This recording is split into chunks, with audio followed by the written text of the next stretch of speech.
Now, the reason I like the name War Department so much is not because I love war. I don't, and neither do you. It's because I seek and love peace. No, I think Pete Hegseth loves war a whole lot. It's Tuesday, September 9th. I'm Jane Coaston, and this is What a Day, the show congratulating Lachlan Murdoch on winning control of the Murdoch Empire. I'm the eldest boy! Which includes Fox News, the New York Post, and the Wall Street Journal. I'm sure he will enjoy being loathed by one of this country's two main political factions for the rest of his life. And honestly, it could be either faction at any time. On today's show, President Donald Trump goes to the Museum of the Bible to say we need religion to have a great nation. And Secretary of Defense Pete Hegseth goes to Puerto Rico to hype up our troops. But let's start with, weirdos. Say what you will about Trump's first administration, and believe me, I have, but at least some of the people given top jobs had a morsel of actual experience doing those actual jobs. Former National Security Advisor H.R. McMaster, for example, was a lieutenant general in the United States Army. And former chairman of the Joint Chiefs of Staff, Mark Milley, previously served as the Chief of Staff of the Army. But that was then. Now, the Trump administration is chock full of the weirdest people the MAGA world has to offer, united by their personal allegiance to one man, Donald J. Trump. From Secretary of Defense, or is it Secretary of War now, Pete Hegseth, whose qualifications are co-hosted the weekend edition of Fox & Friends, to Paul Ingrassia, the former podcaster nominated to run the Office of Special Counsel, who loves Andrew Tate and thinks the descendants of slaves should pay the descendants of slave owners reparations. It's a cavalcade of the worst people to ever be given a high-speed internet connection, especially when they now have real power. And then there's Laura Loomer, a MAGA influencer who has an almost manic obsession with Trump. She's a Jewish white nationalist 9/11 truther who made headlines in 2018 when she chained herself to the doors of Twitter's New York City office to protest getting banned from the platform for Islamophobia. Laura, why didn't you handcuff yourself to both doors? And somehow, that's all just the tip of the Laura Loomer iceberg. And you know what's actually terrifying? Loomer has Trump's ear on hiring, firing, and even who gets to enter the United States in the first place. Fantastic. No one knows the world of MAGA better than Will Sommer, a senior reporter with the Bulwark. So I absolutely had to talk to Will about the world of MAGA and how the most bananas pants people in America rose to the very top of the federal government. Will Sommer, welcome back to What a Day. Hey, thanks for having me. I'm so happy that you're here, because if anyone can explain what is going on in the world of right-wing influencers who have way too much influence over this administration, it's you. So I thought we could start with just an overview of some of the main players in this sphere. If you had to draw like a family tree right now of MAGA personalities that have real influence on the White House right now, who would be in it? I mean, I think at the top, I'd put Laura Loomer. She's someone who has managed to really, take heads, knocking specific people out of organizations. I mean, she got the general counsel at the NSA out. I mean, she purged the National Security Council. She got the head of, vaccine treatments, approval ousted at the FDA. I mean, the list goes on. So we have Laura Loomer at the top of the food chain. Who else is in this, do you think? Like the important people, kind of your Jax Posobiec, for example. Yeah, sure. I mean, let's just jump off with Jack Posobiec there. I mean, this is a guy who he was originally like a Game of Thrones fan fiction writer. That didn't really work out. I mean, This is the deep lore. He was one of the first Pizzagate guys. He went to Comet Ping Pong and was live streaming and sort of like, maybe I'll get eaten. I don't know. And so then from there, he became a right wing pundit. And now we see him. He pals around with Pete Hegseth. He goes on these foreign trips. He's one of these people who's sort of invited to these sort of cozy, these bizarro press briefings, you might call them, where they're stocked with all of these real pro-Trump reporters. Or, you could also look at someone like Charlie Kirk, the head of Turning Point USA, who's a podcaster, but also has so much influence on the right that we know when the Jeffrey Epstein saga was really at its height, that Donald Trump reportedly called him personally and said, hey, lay off, stop talking about Epstein. I want to drill down into the completely baffling ascent of Laura Loomer, because she's climbed the ladder above everyone else and has a direct line to the president and yet has changed absolutely nothing about how she talks about her beliefs or just how she behaves in general. Like, I think that a lot of people were really thrown off last year when she was flying with then candidate Trump to the 9/11 memorial while she is also a 9/11 truther. And I think that there are a lot of people, it seems like, who are terrified of her because she has gotten a lot of people fired, as you've mentioned. And I just want to know, how did we go from someone who I knew, because I'm terminally online, as the person who chained herself to the door of Twitter's headquarters, to being the top Trump whisperer? How did this happen? I mean, it just sort of shows you, I think, how much Donald Trump values this kind of like almost, incredibly intense loyalty towards him. I mean, this is someone, as you said, sycophancy. She's a sycophant. I think would be the way to put it. Yeah. I mean, she said basically, I've given up having a family, having kids. I've devoted my life to Donald Trump. So for her, Trump is everything. And as you said, she was doing stuff, 7-8 years ago that even these other right-wing influencers were like, I don't want to be seen with her. She got banned from Twitter. She called me up and said, my life has been ruined. She seemed to be, it got to the point I was like, do I even want to write about her? I mean, she basically has no influence. And yet through this kind of really like diehard kamikaze devotion to Donald Trump, and she's willing to attack people like for really crazy reasons. I mean, she went after this, I believe, a Medal of Honor recipient who had badly hurt his leg by tackling a suicide bomber, a hero by any measure. And she said, well, this guy spoke at the Democratic Convention. The Pentagon shouldn't be honoring this guy. I mean, for her, really, it just seems like Donald Trump is the only thing that matters. And I think clearly he's rewarded that. I mean, most recently, or maybe most strikingly, she managed to get the U.S. to block medical visas for injured Gazans, children who had limbs blown off, who were visiting the country for medical treatment. She started saying, who knows what these Gazans are going to get up to in America. This was an issue that didn't even exist for conservatives before she posted about it. And then within 48 hours, she manages to get all these children and adults blocked from receiving medical treatment. I mean, that is how much influence she has. And I think, obviously, she's often using it for really, sinister ends. What is her end goal? Like, she's talked about how, as you've mentioned, like, she doesn't care about having a family or really having a life outside of Donald Trump, but she has run for office before. Didn't go well. She was allegedly up for potentially the White House press secretary job. Did not get that. But what's in it for her besides her deep and abiding love for Donald Trump? Yeah, so this is interesting. On one hand, I do think she really is just very obsessed with Donald Trump. And, I've talked to her a good amount. And, that's her life. You watch these videos where journalists visit her in her apartment and it's very Trump themed. We got kind of a glimpse into this in the summer of 2024 when people were saying, what's up with Trump and Loomer? Why are they hanging out? Bill Maher sort of insinuated on his show that they were sleeping together. And so she's suing him over that. And this deposition revealed all of these embarrassing things about her. One of the things they said was, well, what did Bill Maher really do that hurt you so much? And she said, well, I could have, I'd like to be a White House press secretary. I'd like to be in the administration. And then from there, who knows? I could have my own foundation. People work at the White House and get cable news gigs. I could have had this, paraphrasing here, I could have had this sort of very lucrative career after the Trump administration. I want to ask, what is Laura Loomer's process? Like, how was she finding all of this information about people who are like, some undersecretary at the National Security Administration or something like that? Like, how is she doing this? Well, I think what she would say is just that, she works really hard and she Googles people a lot and goes through campaign finance filings. I believe that to some extent. But I also think it's pretty fair to assume that there are people within the administration who are leaking things to her. I mean, she knew details about Hunter Biden's security detail when he was abroad. I mean, things that you obviously couldn't just look up online.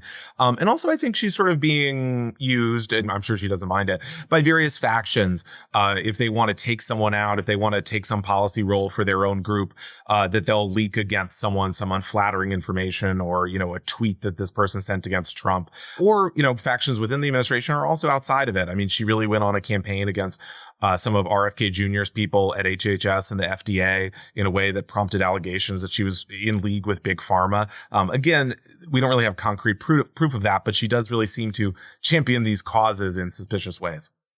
Now, here's another question for you.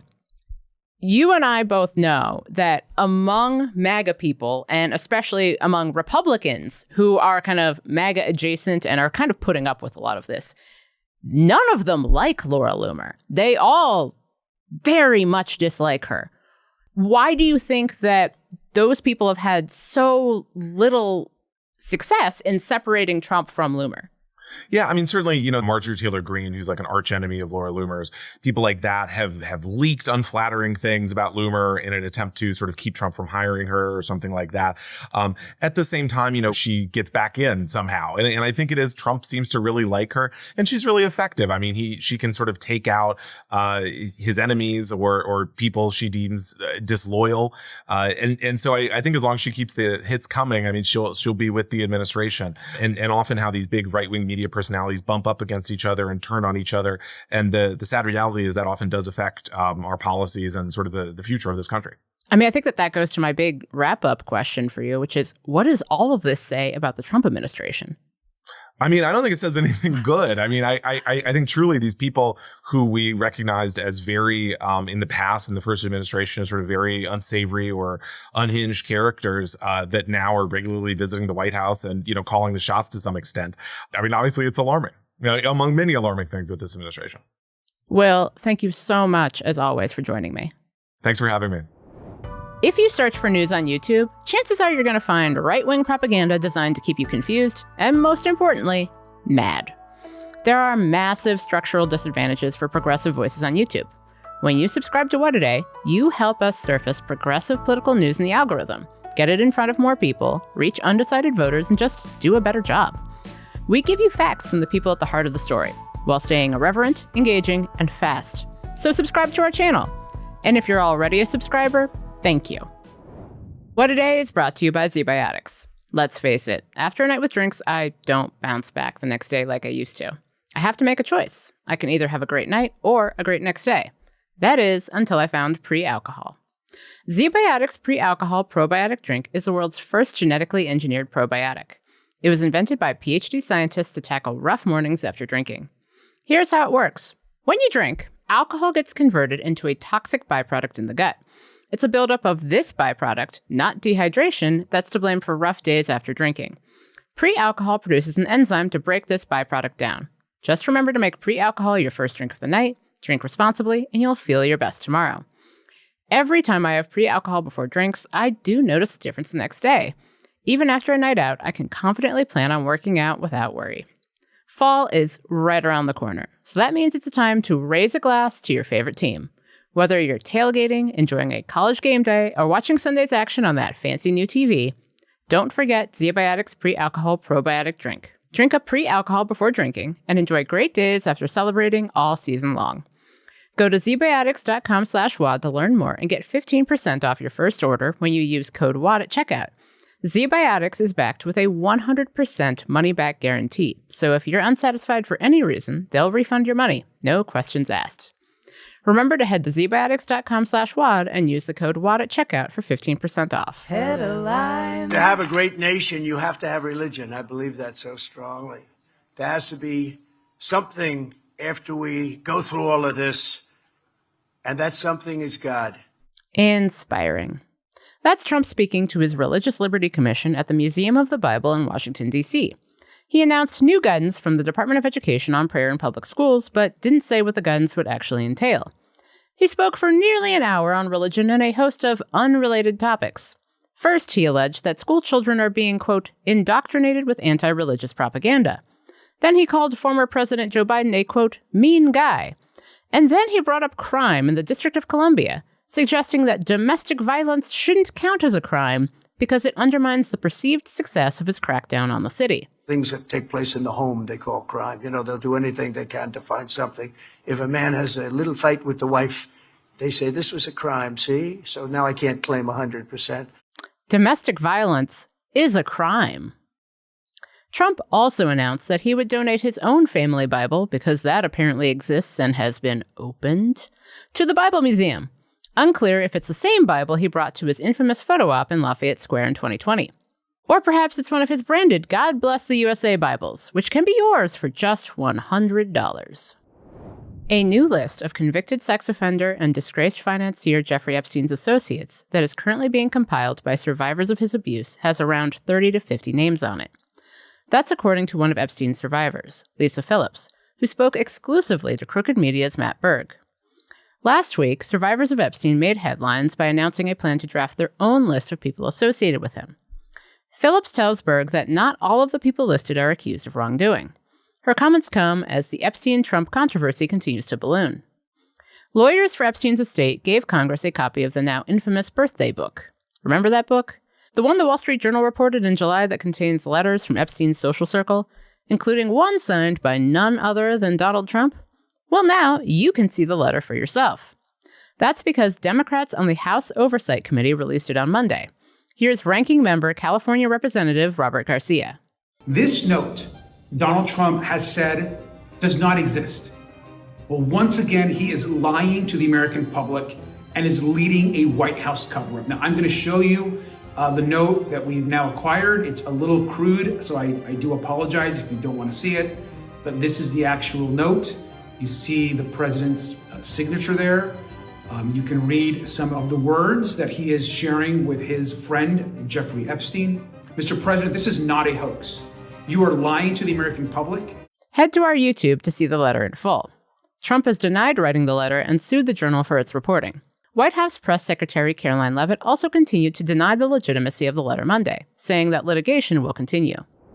What is happening here in the city of Los Angeles is wrong and violates people's constitutional rights. And I think they will get the unmistakable picture that we will present to them, and we will get the victory. Immigrants' rights attorneys and advocates rallied Monday, hitting back at the Supreme Court. It comes after the justices handed Trump a win in his crackdown on immigration, allowing Immigration and Customs Enforcement to continue its so-called roving raids around Los Angeles. When armed ICE officers, wearing masks, singled people out at car washes and Home Depot parking lots based on loose criteria such as speaking Spanish, the court didn't explain its decision. Justice Sonia Sotomayor, the court's first Hispanic justice, responded in a fiery dissent, which was joined by the other liberal justices. Quote, "We should not have to live in a country where the government can seize anyone who looks Latino, speaks Spanish, and appears to work a low-wage job. Rather than stand idly by while our constitutional freedoms are lost, I dissent." How we doing, Warriors? I think this might be the single most beautiful picture I have ever seen in my entire life. Now, that's a man who likes to hear himself speak. Make no mistake about it. What you're doing right now, it's not training. This is the real world exercise on behalf of the vital national interests of the United States of America to end the poisoning of the American people. Secretary of Defense, War, Pete Hegseth gave an absolutely rousing and not at all concerning speech to troops aboard the USS Iwo Jima on Monday. Hegseth traveled to Puerto Rico alongside Chairman of the Joint Chiefs of Staff and Air Force General Dan Kane as the U.S. steps up its military operations against drug cartels in the Caribbean. Just over a week ago, hundreds of U.S. Marines deployed to Puerto Rico for a training exercise, a move that some on the island have criticized. Hegseth also rallied troops on the ground, hyping up Trump's executive order to rename the Department of Defense. Now, the reason I like the name War Department so much is not because I love war. I don't, and neither do you. It's because I seek and love peace. No, I think Pete Hegseth loves war a whole lot. This all comes on the heels of a U.S. strike carried out in the southern Caribbean against a vessel that had left Venezuela and was suspected of carrying drugs. 11 people were killed in the rare U.S. military operation there. Trump and his subservient administration said the vessel was operated by the Venezuelan gang Tren de Aragua, but provided no evidence. Venezuela's government on Monday insisted that the U.S. is falsely accusing it of playing a crucial role in the global drug trade. And that's the news. Before we go, I'm excited to officially announce that I will be at CrookedCon, and I want to share a preview of our lineup, which includes Dan Pfeiffer, Ben Rhodes, Alyssa Mastromonaco, Aaron Ryan, Sarah Longwell, Hassan Piker, Faz Shakir, Brian Tyler Cohen, Jessica Tarlov, Senator Ruben Gallego, Governor Andy Beshear, Representative Sarah McBride, Representative Janelle Bynum, and Ben Wickler, all with a strict scrutiny live pod to close out the day. CrookedCon is your chance to join some of the smartest organizers and least annoying politicians in America to strategize, debate, and commiserate about where the pro-democratic movement goes from here. Hopefully, up. We will all be in Washington, D.C. on November 7th for a full day of exciting conversations, panels, workshops, and live pods. And by popular demand, we just added more tickets. See the full lineup and get your tickets before they sell out at crookedcon.com. That's all for today. If you like the show, make sure you subscribe, leave a review, celebrate great minds like Treasury Secretary Scott Bessent, threatening to punch a top Trump housing official, quote, in the fucking face at a private party last Wednesday, and tell your friends to listen.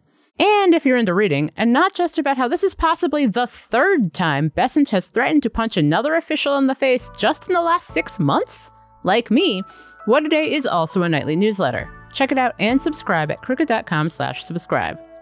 I'm Jane Coaston, and Scott Bessent, stop threatening to punch people in the face unless you're willing to punch someone in the face. Also, stop doing everything else you're doing.